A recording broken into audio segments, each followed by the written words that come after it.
হয়তো প্রাণ হারাতে হতো না বছর 16-র কান্তি বাহাদুরকে। নিশ্চয়ই ভাবছেন কে এই কান্তি বাহাদুর। আসলে বর্ধমান স্টেশন দুর্ঘটনায় এখনো পর্যন্ত যে 3 জন মারা গিয়েছেন তাদের মধ্যেই একজন হলো কান্তি বাহাদুর। বর্ধমান স্টেশনে ঘটে যাওয়া দুর্ঘটনার জেরে প্রাণ হারাতে হয়েছে এই অল্প বয়সী ছেলেটাকে। তাহলে এখন প্রশ্ন হলো, দুর্ঘটনায় প্রাণ গেল কান্তির, কিন্তু তার ট্রেন মিসের সঙ্গে কি সম্পর্ক? কান্তির বাড়ি বিহারের সাহেবগঞ্জে।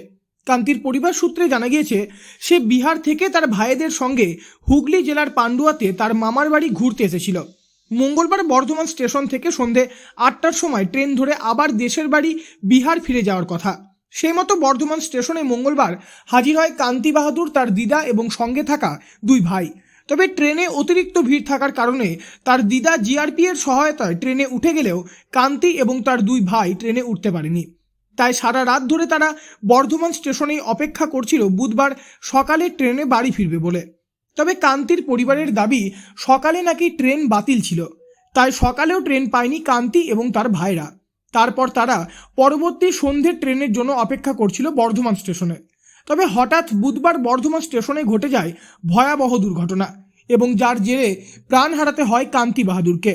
তাই কান্তির পরিবারের দাবি ট্রেন মিস না হলে হয়তো প্রাণ হারাতে হতো না কান্তিকে। এই প্রসঙ্গে কান্তি বাহাদুরের এক দাদা জানিয়েছেন, কি মনে হচ্ছে আপনার? মনে হচ্ছে বলছে সেদিন মঙ্গলবার যদি ট্রেনটা পেয়ে যেত তাহলে ওরা ভালোভাবে বাড়ি ফিরে পড়তো। ওই ট্রেনটার কারণেই আরও ইয়ে হয়েছে। ট্রেনটা যদি মিস না যদি করতো তাহলে ওরা বাড়ি ফিরে যেত, একদম যেত না, ভালোইভাবে বাড়ি চলে যেত। কেন আমার দিদা তো ওই ট্রেনই চেপেছিল, দিদা ভালোইভাবে বিহার চলে গেছিলো। এরা ট্রেনটায় উঠতে পারেনি বলেই এদের এই ইয়েটা হয়েছে। তারপরে আবার পরের দিন সকালেও ট্রেন ছিল না, ছিল না। ওই ট্রেনটা যদি পেতো তাহলে ওরা বাড়ি চলে যেত। ওরা সেই সন্ধ্যের ট্রেনের আশায় বসছিল। কান্তি বাহাদুরের মাসির ছেলে অমিত বাহাদুর বলেছেন, যদি বুধবার সকালে ট্রেন ক্যান্সেল না হতো তাহলেও বাড়ি চলে যেত, কিন্তু সকালে ট্রেন ক্যান্সেল ছিল। দুর্ঘটনায় প্রাণ হারাতে হলো কান্তিকে। এর জন্য রেল কোম্পানি দায়ী। স্বভাবতই অল্প বয়সী ছেলের মৃত্যুতে এখন কান্তির পরিবার জুড়ে শুধুই শোকের ছায়া।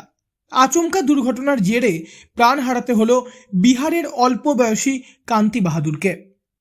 পূর্ব বর্ধমান থেকে বনোয়ারিলাল চৌধুরী, লোকাল 18 বাংলা।